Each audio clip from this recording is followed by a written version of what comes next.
Was there anything that you wanted to touch on about thyroid?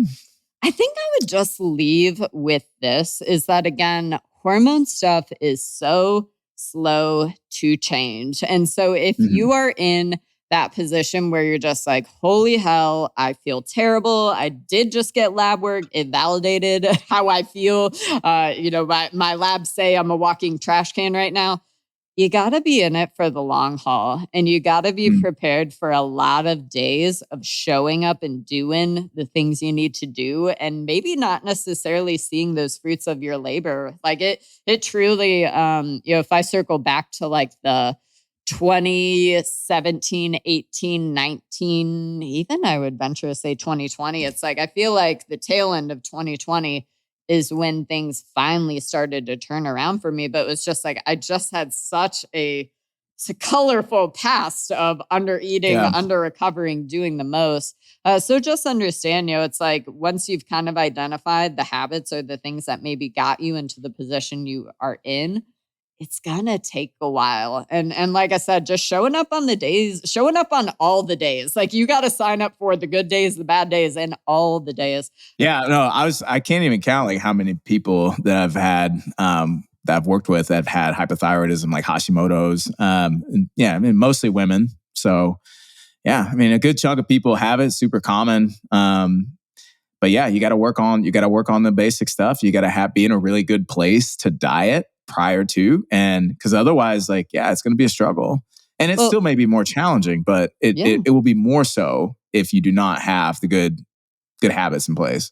So the biggie there too, because again, it's like you could be running slightly hypothyroid, but not actually have like a true thyroid issue if you're just under eating. So like that's a natural mechanism from the body. It's like, hi, okay, I have this host. Yeah, metabolic adaptation. I have this host. I sound like down. I'm talking about like Westworld over here, but like I have this host. It's not giving me enough food. I don't know why. I don't know what's going on, but I ain't getting fed. And so your thyroid has to, again, figure it out. And so you see those levels decline over time. And so exactly as you said, it's the fancy term for that is called metabolic adaptation. But I think that's also incredibly empowering is knowing, hey, well, if levels are low, it actually might not be something that we do need medication for. And that gets back to, this is why we fuck with and we mess with root cause, right? Because it's like, well, if our body is just sad because we're not eating enough food, we start eating more food, we start being more fed, and then suddenly thyroid levels go back to, where we hopefully see, well, sick, like we can ride off into the sunset and life just became incredibly easy, right? But it's being able to differentiate, well, hey, am I hypothyroid because I'm under eating? Or am I actually like truly hyperthyroid, hypothyroid, excuse me, because, XYZ, and I might need a prescription and meds to help me. That's super duper huge. So I realized I was like looking through the doc real quickly. We did not chat about people, like how you might end up having, like who is more inclined to have thyroid issues. So I think that's an important we touched on a little bit, but I mean, there's definitely genetic factors, right? And we can jam on that real quick. But basically, it's like you might be struggling with thyroid issues. This was actually a perfect opener because again, it's like, are we under eating? Are we just the I'm not fed enough crew?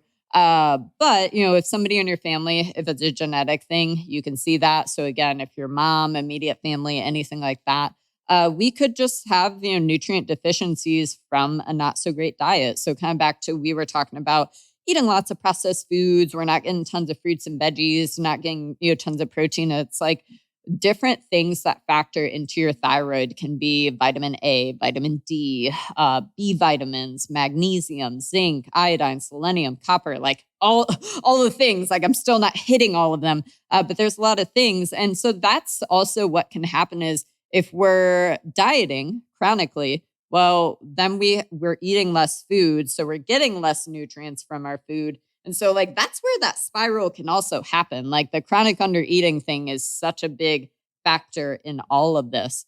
Again, we kind of touched on if somebody is having a lot of gut health issues, if we're having really, really poor digestion, we're probably inclined to see some not so great thyroid levels.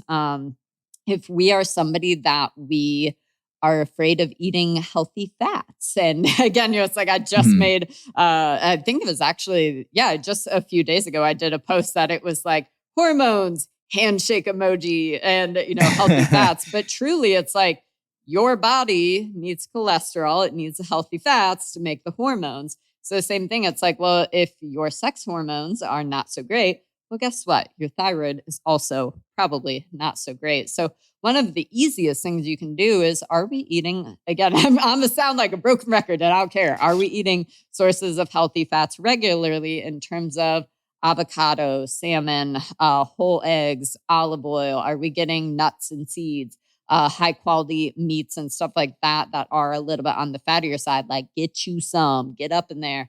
Other than that, there's obviously this list could be endless, but the other two would be, it can be actually super common to see thyroid stuff during pregnancy or immediately kind of postpartum. So again, like usually in that case, you are running labs. I feel like that's pretty standard to be running a lot of labs if you are pregnant or if we're postpartum, but definitely something to keep an eye on for sure. And then lastly, I would just say if you're somebody that you already have other autoimmune issues, feel likely it's, again, you got one autoimmune issue, like they come in pairs. They coupling up. Yeah, I've seen couples like people with celiac or RA, like rheumatoid arthritis, like super common to have both of those together. When in doubt, check it out, y'all. That's the sauce.